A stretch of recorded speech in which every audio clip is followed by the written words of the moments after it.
तुम सोच रहे होगा ना कि मैं कितना बोर आदमी हूँ। नहीं नहीं, हाँ तो मैं कह रहा था, एक दिन अचानक वो आई और कहा कि मुझे तलाक चाहिए। मैंने कहा क्या? मैं तो सकते में आ गया। कहने लगी तुम एक बोर इंसान हो, बल्कि तुम्हारे अंदर तो कोई जिंदा दिली ही नहीं, बल्कि तुम तो एक रोबोट की तरह हो जिसे हर काम अपने वक्त पर चाहिए। मैं तो उसकी बातों का जवाब ही नहीं दे सका, समझ ही नहीं पा रहा था कि मैं क्या कहूँ और कैसे समझाऊं उसे। तुम ही बताओ कि अब मैं क्या करूँ। लाइफ कोच तुम हो यासिर, हम क्या बताएं तुम्हें? अरे लाइफ कोच का इससे क्या ताल्लुक हुआ? मैं ये नहीं समझ पा रहा कि मैं अब क्या करूँ। वो तलाक चाहती है मुझसे। मैं इस वक्त बड़ी मुश्किल में हूँ। तुम समझ ही नहीं रही कि तुम्हें इस वक्त मेरी मदद करनी चाहिए और तुम। तलाक तुम्हारी बीवी ने मांगी है, मैंने नहीं मांगी। जाकर उसी से बात करो। अल्लाह तुम्हें हिदायत दे। कैसी संगदिल औरत हो तुम। अगर इंसान किसी के लिए कुछ नहीं कर सकता तो दोस्त समझते हुए उसके लिए दुआ तो कर सकता है क्या नहीं? उसी को बातें सुनाना शुरू कर दी। क्या उससे तुम्हारे वजन से कोई मसला है? ना ही उसे मेरे वजन से कोई मसला है, ना मेरे पेट से। हाँ तो बस बात खत्म, मैं तुम्हारी मदद नहीं कर सकती। Good morning. Good morning.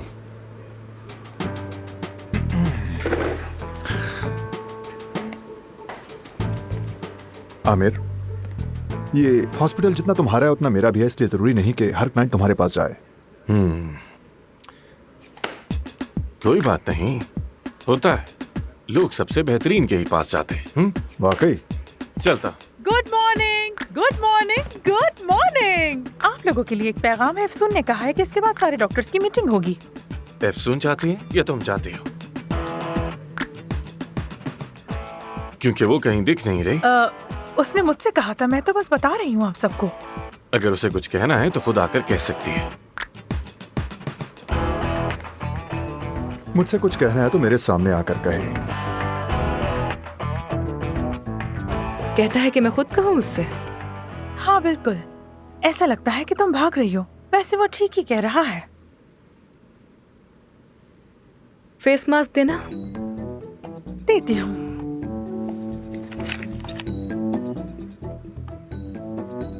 हाँ तो सबील साहिबा, अब हम आपके चेहरे से इस केमिकल को साफ करेंगे। चेहरे से कील महासे सब साफ हो जाएंगे। बहुत शुक्रिया आपका, लेकिन ये सब मैं पहले भी आजमा चुकी हूँ। बेफिक्र रहें, अब आप मेरे पास 4 हफ्तों के बाद आइएगा, ठीक है? जी जी। गुड।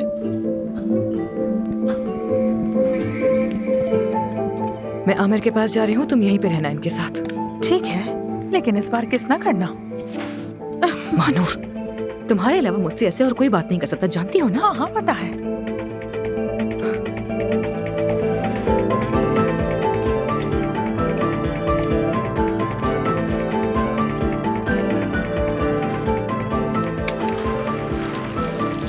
क्या हम बात कर सकते हैं?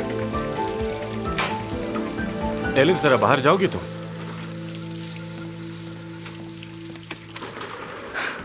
काम के बाद सब डॉक्टर से बात करनी है मुझे तुम्हारे होते हुए। क्यों?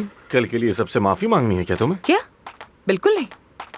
तो फिर जाकर सबके सामने मुझसे माफी मांगोगी? नहीं, और अगर तुमने मुझसे तो फिर मेरे पास बात करने को कुछ नहीं। शर्ट पहनो। शर्ट? असिस्टेंट को तो बाहर भेज दिया है, तो शर्ट पहनो। तुम मुझे अपनी असिस्टेंट समझ रहे हो क्या? मरीज मुंतजिर है, ये अच्छी बात नहीं होती। सिर्फ मरीज की वजह से ऐसा कर रही हूँ। जल्दी। यार ये क्या तरीका है अफसून? यार तुम कोई छोटी बच्ची हो क्या?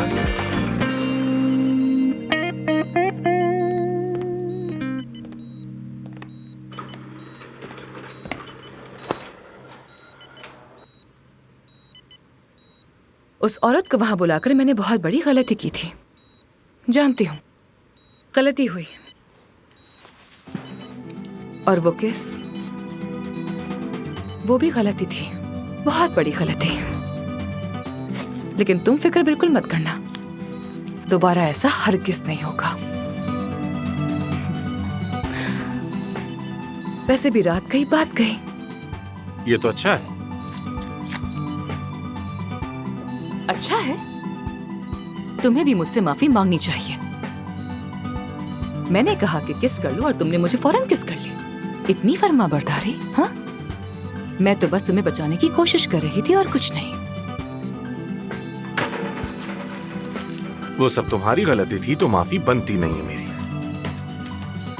क्योंकि मुतासिर मैं हुआ हूं। मैं अपनी जाती जिंदगी और काम दोनों अलग रखता हूं। ना मैं गलती करता हूं और ना ही धोखेबाज लोग पसंद हैं मुझे।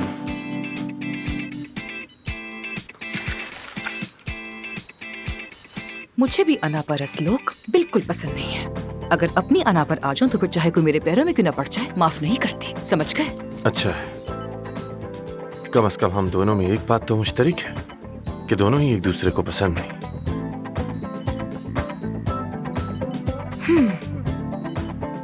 तो फिर शाम को मुलाकात कर रहे हैं हम लोग।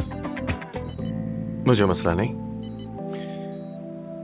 मगर पहले ये देखो कि मैं कैसे सर्जरी कर रहा हूं, समझ आई? शायद कि तुम भी कुछ सीख सको मुझसे। मास्क। जी डॉक्टर साहब, मैं मास्क पहना देती हूँ। वैसे भी हिफाजत बहुत जरूरी है।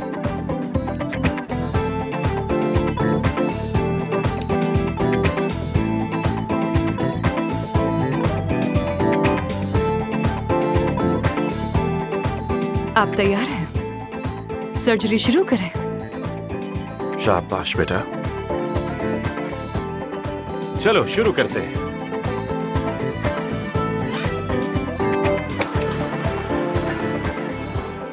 अफसून नाम है उसका। किसी गाजियानतिब नामी गांव की डॉक्टर है वो। क्या? वो डर्मेटोलॉजिस्ट है। हाँ, मुझे नहीं लगता कि उसने कभी बोटॉक्स पे भी काम किया होगा। मुझे तो समझ नहीं आ रहा कि इतने बड़े हॉस्पिटल में उसे लाने की आखिर जरूरत ही क्या है। और मजे की बात पता है क्या है? उसे हमारी बॉस बना दिया है।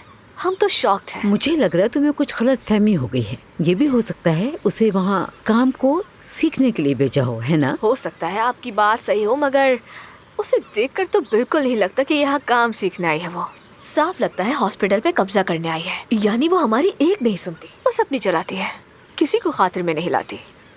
लगता है कि वो यहाँ आमिर का पत्ता साफ करने आई है। ये तुम कैसी बातें कर रही हो? तुम्हें अंदाजा भी है कि तुम कह क्या रही हो? और आमिर को वहाँ से हटाना मुमकिन ही नहीं और हाँ, है। एक और बात, सबा साहबा, किसी और से तो नहीं कहा, पर आपको बताना ज्यादा जरूरी है। हाँ बोलो। कल रात अवार्ड की तकरीब में हाँ, मैंने देखा कि वो लड़की आमिर को किस कर रही थी। क्या? क्या तुम सच कह रही हो? ये झूठ है, अफवाह है। अफवाह नहीं है, क्योंकि मैंने उन्हें खुद देखा है। अरे यार, सफा साहबा, उसे आए अभी दिन कितने हुए हैं और उसने ये हरकतें करना शुरू कर दी है। मुझे तो ठीक नहीं लगा कुछ भी। यानी वो लड़की जो कोई भी है, उसका मकसद हॉस्पिटल और आमिर को हासिल करना है। बात सुनो, अब कुछ भी हो जाए तुम्हें उस लड़की पे नजर रखनी है, समझ आई? और हरगिज ये मत समझना कि मुझे उस लड़की से कुछ खतरा महसूस हो रहा है। मगर तुम्हारी ये सारी बातें सुनकर तो लग रहा है वो कोई आम लड़की नहीं है। यकीनन बात कुछ और है। वो पागल तो नहीं है? पागल भी और खतरनाक भी। वैसे भी मुझे क्लिनिक तो आना ही था, तो आज मैं आऊंगी और देख भी लूंगी उसे। जरूर आइए। क्या पियोगी? बस कॉफी पिला दें। ठीक है, कॉफी लेकर आओ।